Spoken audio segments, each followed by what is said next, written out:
La première chose que vous devez faire lorsque vous souhaitez publier un site web avec les applications Google est de vous intéresser aux paramètres de publication et de partage de votre site.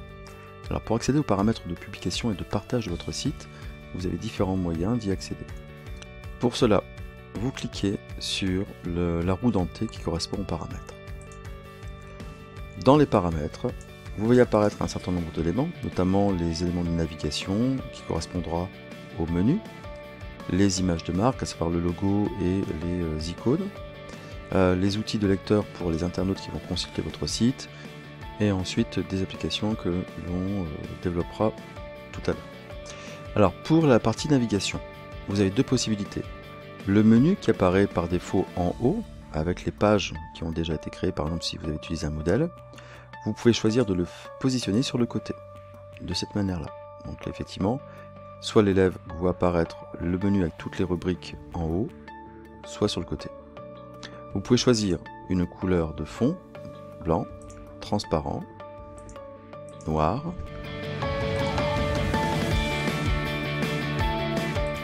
et donc je vais mettre transparent.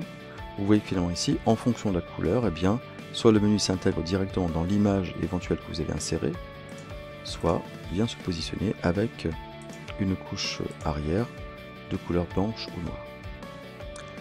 Les images de marque, donc correspondant au logo et à l'icône en fait de votre site, si vous avez un logo, si vous avez créé un logo pour votre site, vous pouvez l'importer à partir de votre ordinateur. Donc que ce soit celui-ci, avec éventuellement un texte alternatif, et idem pour l'icône, on va prendre la même chose. Ces éléments-là, en fait, vous voyez, automatiquement ils apparaissent. Donc ça c'est le logo de votre site, et l'icône qui apparaîtra, qui sera le même, en fait, apparaîtra dans l'onglet en fait, d'affichage de votre site. Concernant les outils de lecteur, ce sont des outils mis à la disposition donc, de la personne qui consulte votre site. D'une part, on peut afficher la date de la dernière mise à jour et donc de montrer la récence des informations qu'on a déposées. Et ensuite, les liens d'ancrage qui servent en fait de raccourci pour un élément situé dans une page. Donc en fait ici, l'intérêt, c'est que l'internaute peut avoir un raccourci qui va pointer directement sur un élément de la page et non pas la page en entier. Ça peut être très utile quand on cherche l'information et qu'on souhaite y accéder directement. Les URL personnalisées vous permettent de mentionner le nom du site que vous avez acheté auprès d'un prestataire, voire de Google, afin de réduire l'URL de votre site. Vous verrez que les URL de publication de chez Google sont relativement longues et c'est vrai que parfois ça peut être un souci si les élèves souhaitent y accéder de manière directe. Concernant la partie analyse, vous avez besoin d'un compte Google Analytics afin de connaître, d'avoir des informations sur le suivi de la navigation et de la consultation de votre site. Je ne m'attarderai pas dessus, ça pourra faire l'objet d'une autre vidéo. Dernièrement, la bande-annonce qui permet ici d'afficher un message, alors soit sur toutes les pages du site, soit sur une page en particulier. Notamment, ça peut être une bannière qui explique que ce site est réservé à une classe en particulier. Alors prenons par exemple ici, je vais activer ma bannière, je vais prendre une couleur de type rouge, je fais apparaître mon message, par exemple site réservé à la classe de Monsieur X, 4e B par exemple. Vous pouvez éventuellement ajouter un bouton, par exemple valider, et généralement ce bouton doit absolument avoir un lien. Donc personnellement ici, je ne vois pas vraiment l'intérêt puisque ça sert surtout d'information. Par contre, ce que je peux faire, c'est que je vais rendre cette bannière visible sur uniquement la page d'accueil. Les autres pages ne me concernent pas. Si vous souhaitez par contre que cette bannière soit apparente sur toutes les pages, cochez cette option. Donc je fais valider. Maintenant, pour valider les modifications que vous avez réalisées, il vous suffit de cliquer en dehors et vous allez voir que de manière automatique, par exemple la bannière ici, a été positionnée. Donc à l'endroit, je peux, donc là j'avais choisi le menu sur le côté, si je clique sur emploi du temps, vous voyez qu'en fait la bannière en rouge disparaît parce que je suis sur une autre page que celle de l'accueil. Imaginons que cette mise en page, en tout cas au niveau du site, ne me convient pas, notamment au niveau du menu. Je peux également cliquer sur les paramètres de navigation qui sont positionnés ici.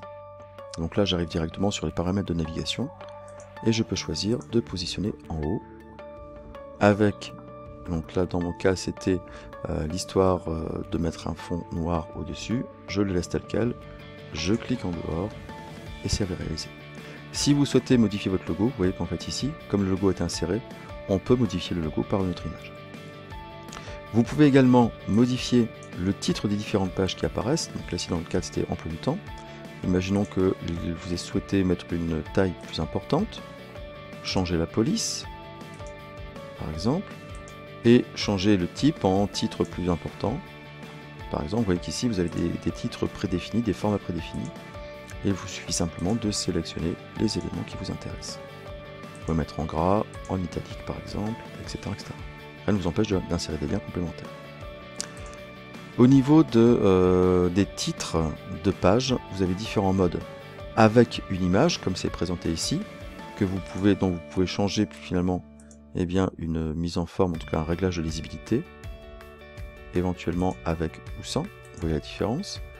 Vous pouvez changer d'image en allant sélectionner une image sur internet.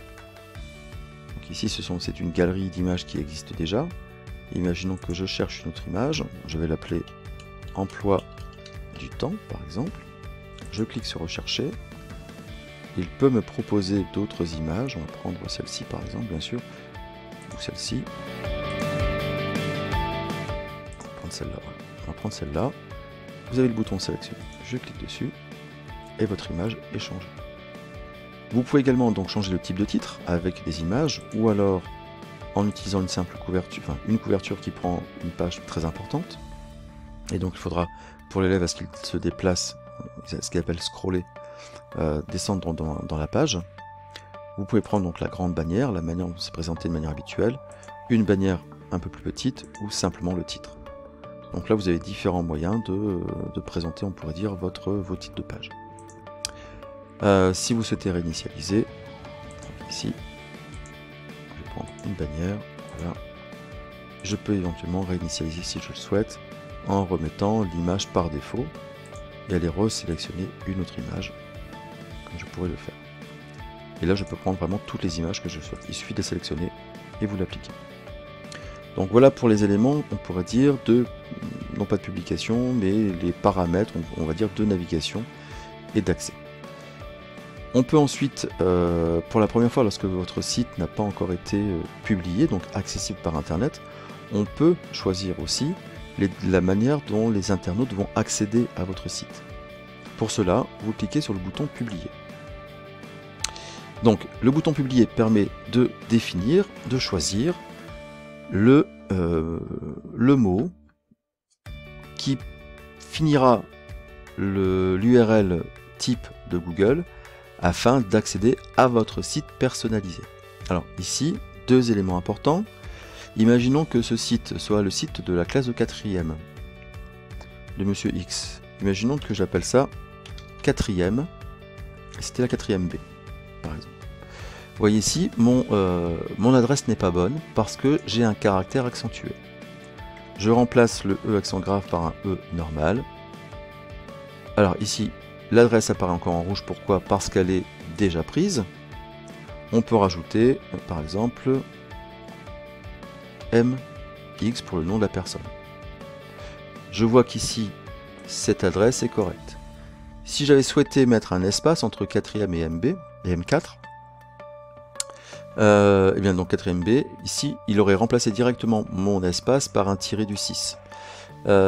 Cet élément s'explique parce que dans les URL, vous n'avez pas le droit d'avoir d'espace. Donc première chose, vous devez choisir une URL explicite, et vous voyez que vous ne choisissez que la fin. Le début du site web sera toujours site au pluriel.google.com/view. Donc si l'élève tape 4e B du 4 du 6 M4, il ne retrouvera pas le site. Deuxième chose, l'URL personnalisée, bon, on en a parlé tout à l'heure, si vous cliquez ici, il vous amène dans les paramètres de navigation pour que vous puissiez mentionner l'adresse ou le nom de domaine que vous avez acheté. Bon, ici, on va le laisser tel quel. Et enfin, la manière dont les gens vont pouvoir arriver sur ce site. Par défaut, vous voyez que le site est accessible à tous. Il est marqué tout le monde. Et par défaut, le site est accessible via les recherches, notamment des moteurs de recherche type Google. Si vous souhaitez que votre site soit accessible sans authentification préalable, mais qu'il ne soit pas accessible de Google, vous laissez un paramètre où tout le monde peut accéder, mais vous cochez « Demandez au moteur de recherche public de ne pas afficher mon site ». C'est-à-dire que si l'élève met cette URL-là, par exemple, dans le moteur de recherche Google, Google ne le retrouvera pas. L'intérêt, c'est que votre site donc n'est accessible qu'aux personnes avec lesquelles vous allez partager votre site. Si vous souhaitez protéger votre site de manière à ce que le moteur de recherche ne récupère pas, n'indexe pas votre site et vous demandez une authentification, dans ce cas-là, vous allez cliquer sur le bouton Gérer et vous allez inviter personnellement, par exemple ici à partir d'une liste de diffusion, vous allez inviter personnellement les utilisateurs en leur envoyant une notification, par exemple, bonjour, voici le site sur lequel vous connectez pour accéder au cours. Vous cliquez sur le bouton envoyer et effectivement chaque personne va recevoir une notification se voyant invité d'accéder donc au site de la classe. Vous voyez que par défaut ici c'est le nom classe qui apparaît. Alors faites bien attention, ce partage là ne le faites que lorsque vous aurez choisi votre nom de site, puisque ce sera un peu plus explicite. Là je vais cliquer sur annuler parce que je ne vais pas inviter les personnes que j'avais choisies. Voilà. Donc premier élément, je clique, je choisis mon nom de site, je publie, sachant que vous pouvez revenir à souhait dans les paramètres de publication. Puisque vous voyez qu'une fois que votre site a été publié, vous avez une petite liste déroulante qui apparaît sur le côté et qui permet notamment de revenir sur les paramètres de publication. Voilà, donc ici on peut gérer les éléments et une fois que vous avez paramétré, effectivement on peut gérer aussi des éditeurs, mais on verra ça tout à l'heure. N'oubliez pas une chose aussi, c'est que votre site doit avoir un nom explicite. C'est ce que l'on retrouve dans le coin supérieur gauche. Par exemple, on va l'appeler carnet de bord, classe de 4e B. Ce nom sera utilisé pour nommer le site afin que vous le retrouviez dans votre Google Site, dans votre accueil Google Site. Je vais revenir, par exemple, je clique ici, sur le petit bouton pour revenir sur l'accueil de Google Site. Et vous allez voir que, eh bien ici, c'est bien le nom du site qui a été donné. Pour le modifier, vous recliquez sur le lien et vous accédez donc dans la partie production modification. On peut rajouter dans ce titre également un élément qui donc représenterait donc, on pourrait très bien remettre le nom du site, à savoir carnet de bord de la classe de 4e B. Et cet élément-là, quand vous êtes là, c'est sur la partie accueil. Si vous cliquez sur emploi du temps, vous retrouvez la même chose, idem dans la partie newsletter par exemple. Voilà. On voit ici quand même, malgré tout, il y a un petit souci, c'est que l'espace qui est réservé pour le nom du site est un peu court. Donc, il faut essayer de vous arranger pour que, eh bien, ce soit accessible en lecture. Alors, par exemple, ici ça ne va pas, on va mettre comme ça pour que les élèves.